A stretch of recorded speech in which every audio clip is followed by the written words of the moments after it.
원희의 사이토푸드 사용 일지.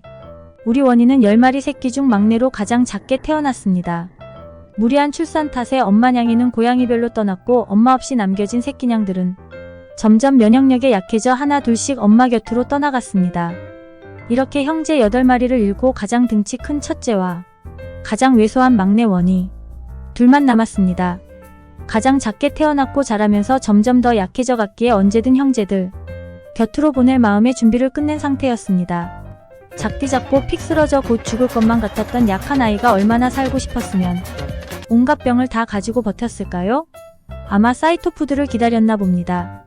사이토푸드를 만나기 전 하루가 멀다 하고 병원에 데리고 가서 이것저것 할 수 있는 온갖 치료 처치를 아무리 해도 나날이 원희의 상태는 심각해져만 갔습니다. 병원에서도 일주일 버티기도 어렵다고 했고 당장 오늘 죽을 수도 있다고 응급 상태를 대비해 입원을 권했었습니다. 입원을 한다고 해도 가망이 없어 보이는 상태인데 입원비는 하루에 60만 원이 넘으니 돈에 눈이 먼 의사의 속셈이 뻔히 보였습니다. 입원을 거절하고 통원 치료를 계속하기로 하고 집으로 돌아왔습니다. 면역력 저하, 바이러스 감염으로 인한 안구 돌출. 이 상태가 유지될지 더 심해질지는 지켜봐야 한다고 했었음. 이미 눈이 돌출된 상태인데 너무 어려서 처치해줄 수 있는 게 없다고 함. 보통은 수술을 하는데 너무 얘기라 불가능. 생식기 및 항문 돌출 생식기 기형 판단받음. 아마 태어났을 때부터 이 상태였는데 너무 어려서 발견 못했을 거라고 함. 생식기와 항문 돌출로 인해 변이나 배뇨를 할 때 통증이 심해서 만약 살게 된다면 6개월 이후 생식기 수술 받아야 한다고 했음. 지금은 애기라 수술 불가능.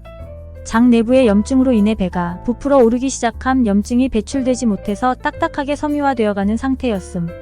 일시 방편으로 염증 있는 부분에 배를 째서 고름 염증을 제거했지만 다시 차오를 확률이 높다고 했음. 애기라 마취도 못한 채 생사를 가르고 꼬매느라 처치 도중에 쇼크로 죽을 수도 있다고 했지만 고맙게도 버텨내줬음. 범백 양성 판정 백혈병의 일종으로 치사율 90%. 지금까지 잘 버텨줬었는데 범백이라는 진단을 받고 하늘이 무너지는 것 같았음. 그 고통을 다 참고 버티고 있는 아이인데 이렇게 죽을 거 뭐하러 그렇게 악착같이 버텼을까? 눈물이 멈추질 않았음. 범백에는 고양이 혈청을 맞으면 그나마 차도를 보인다는 몇몇 사례들이 있지만 사람도 아니고 고양이 혈청 구하는 건 정말 어려운 일이다. 그만큼 비용도 어마어마하다. 그래도 지금까지 버텨준 게 미안해서 혈청 치료를 받기로 했다. 일주일에 3일 하루 2번씩 맞아야 한다는데 한 번 맞는데 25만 원. 하루에 50만 원, 일주일이면 150만 원이 나간다. 이렇게 해도 살 확률이 희박하다는 건 알지만 동물이 가족인 사람들은 아이 눈을 보면 포기할 수가 없다. 범백으로 인해 먹는 족족 설사. 구토로 인한 체중 감소. 먹어도 배고프니 하루 종일 먹는데 계속 구토 설사 반복으로 날로 여위어 간다. 보통은 탈수로 죽는데 원인은 먹는 건 안 지치나 보다. 먹으면서도 설사는 줄줄 흐르는데 그러거나 말거나 계속 먹는다. 감기 콧물 기침 면역력 제로 상태니 감기 걸려도 이상할 것도 없다. 여름에 에어컨을 켤 수 없는 게 곤욕이었다. 우중충한 나날을 보내던 그날 저스틴 대표님이 사이토푸드를 선물로 주셨다. 팜플렛을 읽어보니 동물에게도 사용 가능하다는 문구에 꽂혔다. 내가 해볼 수 있는 치료는 다 한 상태이기 때문에 새롭게 다가온 사이토푸드는 반가우면서도 솔직히 반신반의였다. 영양제? 그 정도로만 생각했었다. 집에 오자마자 바로 사이토푸드 복용 시작. 사료도 먹는 상태였지만 어떻게 먹어야 될지를 모르겠어서 분유, 물, 사이토푸드 2방울. 원인은 영양이 부족해서 분유를 추가적으로 계속 먹이고 있는 상태였음. 약간 신맛이 나서 안 먹으면 어쩌나 걱정했는데 똑같이 맛있나 보다. 분유 사이토 복용 2, 3일차. 콧물 멈춤, 기침 잦아듦. 어라? 우연인가? 이때까지 뭐지? 했었음. 4일차. 기침 멈춤 감기 다 나았음. 근데 눈곱이 심하게 끼기 시작함. 5일차. 병원 주사와 항생제 복용 유지. 장내 염증 크기가 커지는 것을 방지. 염증이 줄어들지는 않아서 배는 여적히 볼록했었음. 사이토푸드 분유 꾸준히 복용 중. 6, 7일차. 대박 사건.